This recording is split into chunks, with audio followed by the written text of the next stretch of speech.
as GHAC, Greater Hyderabad Adventure Club. Please join your hands to welcome Mr. Diyanat Ali.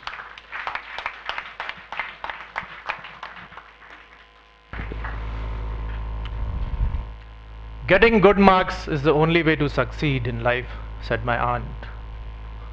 If you don't study, you'll end up like a clerk or a driver, said my dad. I managed to pass my 10th. My dad said, "Oh, you've done a wonderful job. Great. I'm so proud of you." My mom said, "Now you should become an engineer. Please take MPC," which I did. And immediately after that, my dad said, "You cannot do engineering. You should join BCom after this." My dad said, "No, there has to be at least one engineer in our family, and you has to be the first." Yes, let's get into computer science engineering. Spent years there. After that, they said, "You need to get again good marks in engineering, otherwise you can't join an MNC." So much focus on marks. And they also said that get a good job at MNC. I landed at a startup. Lot of experimentation in a startup. It's very, very challenging. My mom and dad were again worried. How will you get married if you work in a startup? You need to join a big company. You need to buy a car. You need to buy a house. Otherwise, nobody will give you a good-looking girl. These were challenges that all of us face, and some of you will also.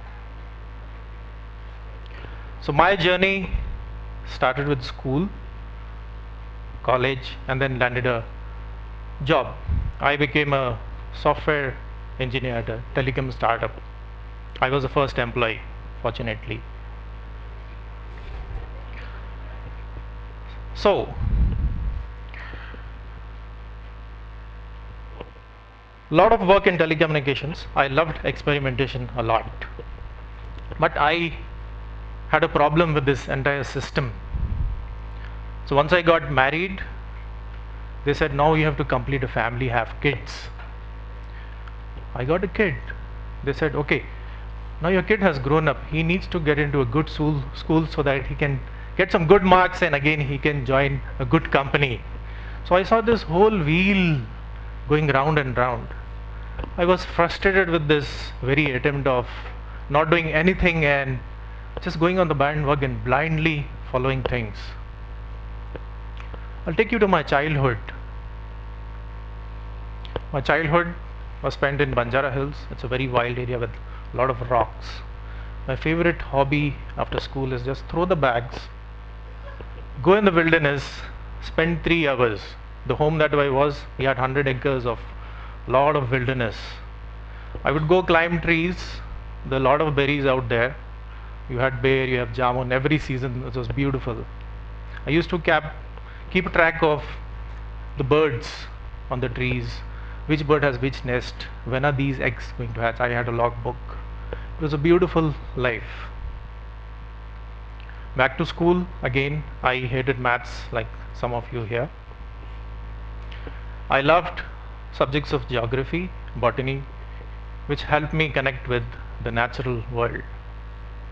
My biggest frustration with this whole cycle of getting marks, studying, getting married, or doing a good job was you're not able to express yourself. You're doing something that others around want you to. You're being socially conditioned. There is no self-expression. My second biggest frustration is when I see others also do the same thing. Not able to live their own life, not able to discover who they are as a being, as a human being, and then joining the bandwagon. I too did that, spent 18 years studying, then again 10 years in a corporate job. Yes, I was traveling all over the world. I went to Paris, London, Dubai, but inside I was not happy. There was a voice within which was calling for attention. Then as it happens with all IT guys, you get stressed up, you get burnout, and then you have to re-question yourself. I mean, Am I living a life that I love? That is where I went back to something that I did as a child, going back to the wilderness. So 5 days job, 2 days spent out in the wilderness. That did a lot of healing for me. Nature is the best teacher, it heals you. And in 2008 I thought, let's share this with others. Let's share this energy of nature, going to the wilderness, doing activities out there, which is when I started the Adventure Club. I hosted an event. I said we will meet at Maulali. Maulali is a small hillock. Next day morning, I waited there, nobody showed up. So I did my activity, I came down, went home. I did this multiple times. People were not joining up. Do you know why? People don't wake up very early in Hyderabad. So one of my friends said, if you conduct it at 11 o'clock in the morning, we will definitely join you. But then I have to change my approach. I started calling people in the night, next day asking them to come. Then next day again they will not show up. I thought there is something more to this. I said I will come to your home, I'll knock your door and I'll wait till you get ready. So that worked. I had about 10 people and we were regularly going around Hyderabad, doing a lot of explorations, rock climbing, trekking, wilderness survival, camping. It was fun. 4 years went by and we were about 5,000 people at the time, doing a lot of expeditions and all. I trained a lot of other people in outdoor survival skills. I was an NCC cadet, I was trained under the army for a lot of these skills. And I trained others. We had Colonel Rajesh Sharma who volunteered to train us. So Adventure Club has grown big. Next is, I wanted to give up my job because this passion of wilderness was so strong, passion of outdoors was so strong. So in 2011 I resigned my job. I went to the Himalayas. I thought maybe spending 1 month there will give me an insight what to do.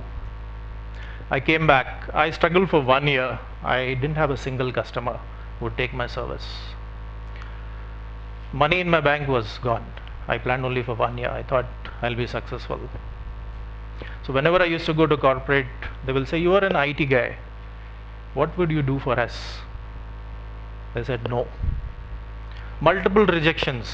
Then I thought there is something more that I should do. Then I started educating myself into learning and development. I underwent a lot of certifications, behavioral psychology, social psychology. Then finally, I got small companies, took them out for outdoors. I started with recreation activities, then moved into outdoor education, experiential education, and then learning and development. It took me almost 4 years to reach this stage. When I didn't have money, I used to walk for meetings. I didn't buy a single cloth for 3 years. My family never went to a hotel, but I never gave up. It's only because I was looking inwards. Some of the speakers, Ganesh spoke about the inner being.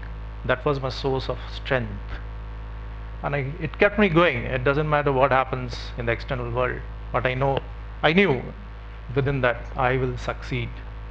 So today we are successful. I mean, we are operating from 7 cities. I have a large team and all, but I would want to give you a gift. That gift is my learnings. Try to look within.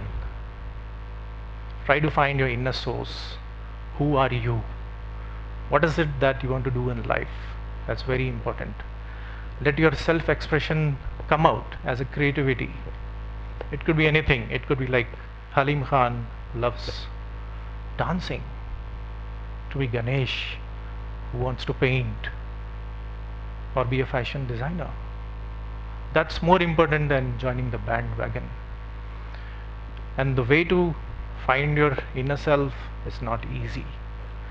There are people who never know their selves and they die just like that. And I don't want you to do that. So look within and see what is it your heart telling. Imagine your being. Your being is your soul, your real character, your authentic self of you were born with as a child. You carried a natural talent with you billions of years of evolution. You already have within you what it needs to succeed. Follow that passion. If you want to become an engineer, if it's coming from within, yes, do it. Not because somebody else is telling you to do it. Whatever you want to do, follow your heart, follow your passion. So how do we reach to a being?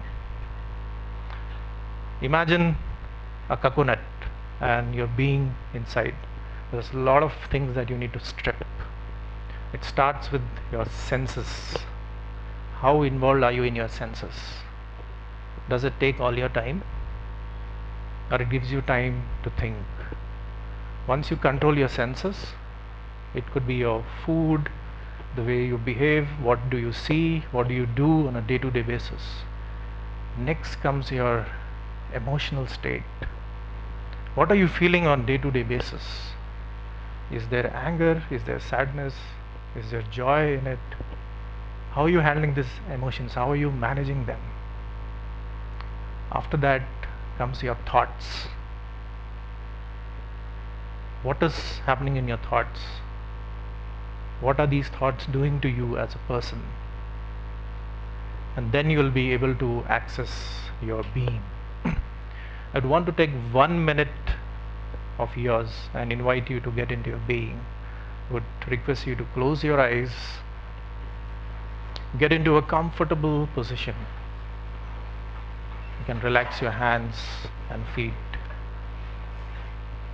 Close your eyes, take a deep breath. Inhale and exhale slowly. Take another deep breath. Inhale and exhale slowly. Relax your eyebrows. Relax your jaw. Let your tongue fall down. Relax your shoulders. Relax your hands. Keep breathing. Take slow, deep breath. Inhale and exhale slowly. Relax your feet. Relax your whole body. Continue breathing.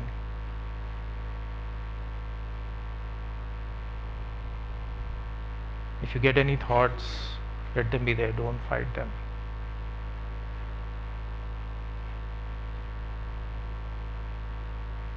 And slowly you can open your eyes when you are comfortable.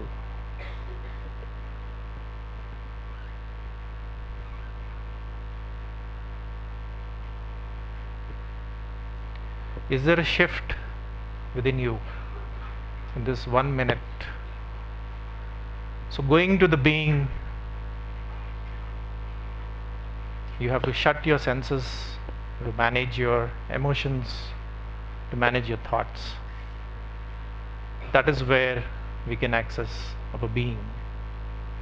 It's a beautiful emotion. It's a beautiful feeling. It's a beautiful state within us.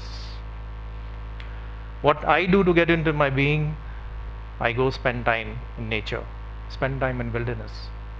I camp there for days. That gets me into being. When we slow down, we get into a being. That is where real creativity comes. That is where you will discover your real passion. So I am living my calling. Are you? Thank you. The Indian Space Ambassador for the NASA,